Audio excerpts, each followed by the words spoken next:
asalaamaaleykum Dip Doundou Guiss ñu ngi lay béggee ñu gis la nga ñëw fii ci ci Géejawaay ñu gis la nga ñëw teewee match bi waaye jël nañ défaite malgré que xàdde wuñu loolu noo koy dundee.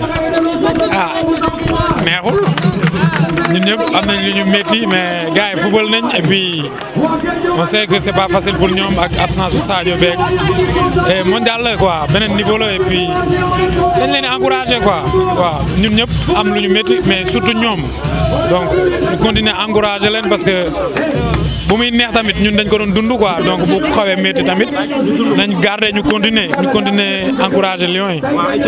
ñu gis nga ñëw fii nga xamante ni muy Géejawaay mu mel ni Grand Yoff nga dëkk mais da nga ñëw Géejawaay quoi. secteur la Géejawaay sama secteur la ah ouais franchement Géejawaay ji pop malal is sama koñ la am na son yu bëri yoo xam ne fii laa ko joobee tu vois. tey ñu gis ne Sadio Mané footballul ñu gis ne Sadio Mané footballul gars yi laata match bi di ñëw ñu bëri dañu découragé wu ko Sadio Mané ñu gis na tey gis nañ place am manqué na ci trop yow.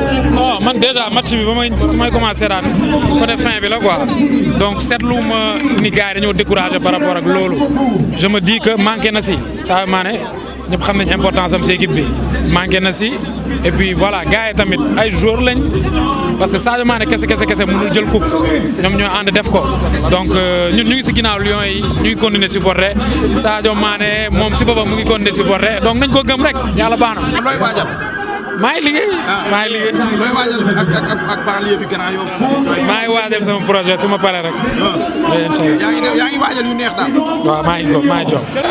bëggoon nañ jouer mais ñun ñëpp xam nañ ni instant bi nii du ma ne suñu xol neexul mais du moment où jouer quand même pour man xaw ma nag su ma sañoon ñu gën a jàpp gën a encourager Lions yi ndax gagné nañ leen mais football nañ quoi maximum